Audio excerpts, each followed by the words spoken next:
A very warm welcome to you. My name is Phillip Day from the Campaign for Truth in Medicine and Europe, and this is Up Close and Personal for the Eclub bulletin dated December 2007. Firstly, Europe. Of course, the big tragedy is the signing of the Lisbon Treaty, and indeed our Prime Minister never even bothered showing up to the original signing.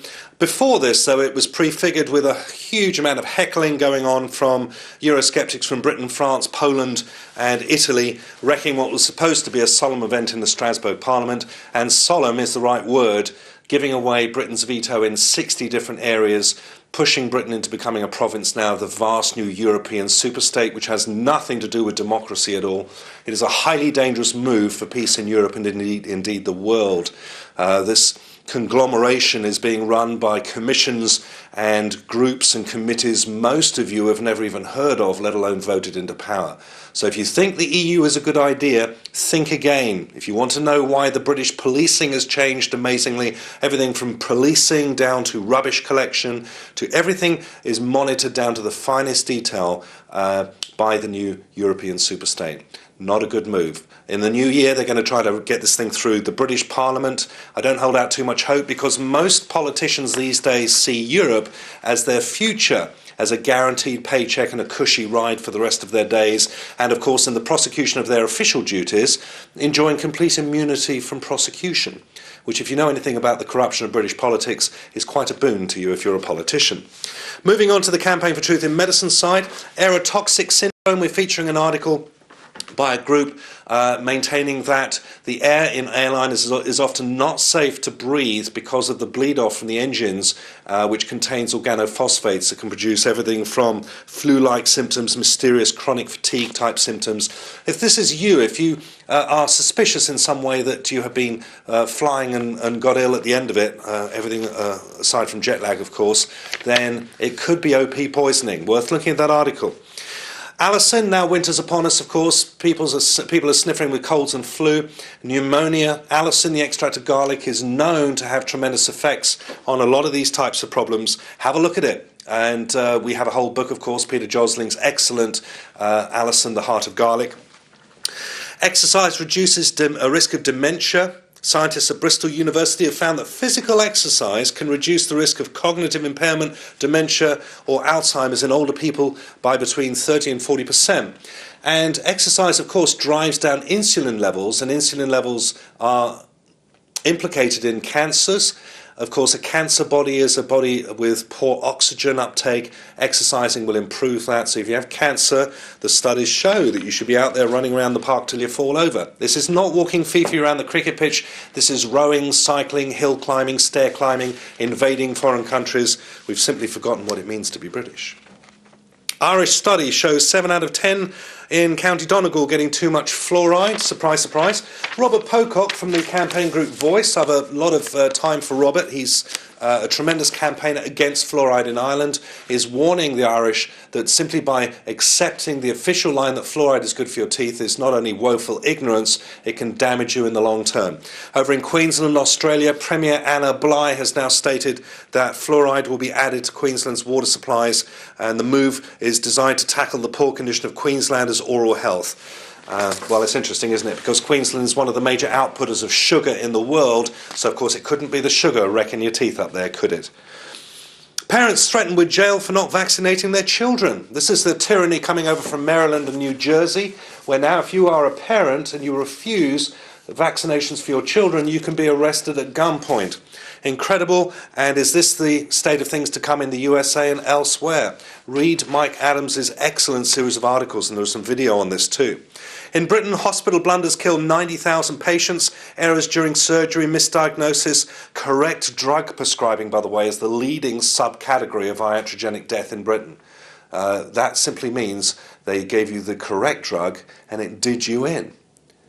Now, in 2001, I brought out Health Wars, which catalogued the woeful disgrace of doctor-induced death across the Western cultures, and it still goes on today, partly because of the public's blind faith in modern medicine, rather than changing their own wickedness and starting to eat and look after themselves better.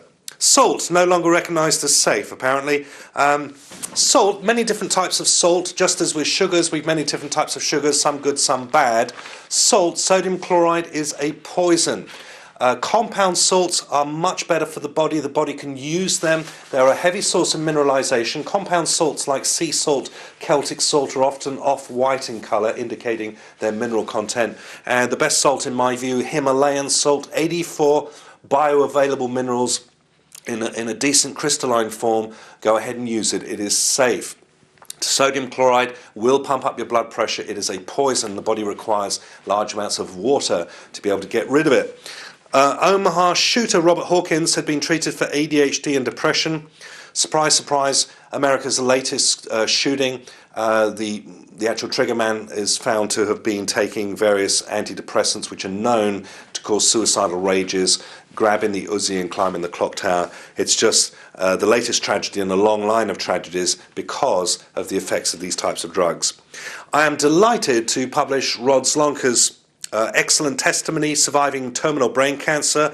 It says every doctor he spoke to told him he was going to die, citing the usual dismal statistics and doomsday prophecies about brain cancer. Rod chose not to accept them. Do check his website out. It's excellent, www.healinghut.net. The AIDS epidemic has been massively overstated, UN experts admit. Top scientists at the United Nations have now finally admitted they have long overblown the scale of the global AIDS epidemic. Well, surprise, surprise, this was, of course, the big scare in the 1980s, and everyone thought that AIDS was going to ruin the world. Today it's, of course, global warming. We're going to have polar bears riding ice floes up the River Thames and all this utter rubbish. Nobody's denying the Earth's getting warmer, and if you are a historian, you will know that the Earth has gone through periodic warming cycles. In fact, one of Britain's most formative and most famous battles, Stamford Bridge, was actually won in 1066 by the King of England, primarily because of global warming, because the invading Norwegian army found the weather to be so hot that they left their mailcoats and heavy armour on the ships as they went inland to collect their hostages. And, of course, that was one of the reasons why Harold was able to beat them. This whole hysteria these days with global warming is a socialist cause. It's the environmental movement coming mainstream now and trying to screw as much money out of the public as they possibly can for their own dismal ends. Do not buy into it. Martin Durkin's excellent documentary, The Great Global Warming Swindle, hopefully we'll be carrying it in the new year, is a very good non-hysterical look at the science behind this. And I guess what sticks in my craw is seeing the likes of these Hollywood pop stars and film stars getting up and grabbing the latest trendy cause without looking at the evidence. That's it. Healing in the Home is my tour for the new year. We're coming to Malta before that, by the way. So if you live in Malta, we're doing this in conjunction with New Ways International. So contact your local New Ways rep to find out the details.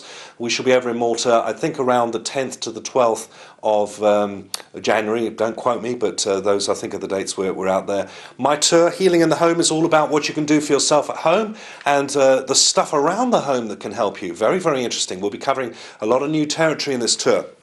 And looking at some of the old favourites also. There's the poster. And good grief, am I going to all these places? The tour itinerary is on the web. Look over on the left-hand column here and you will see it. There is no town, apparently, according to this list, that I'm not coming close to. So we'll look forward to seeing you then. In the meantime, have a very happy Christmas. Take care of yourselves and we'll see you in the new year. Bye-bye.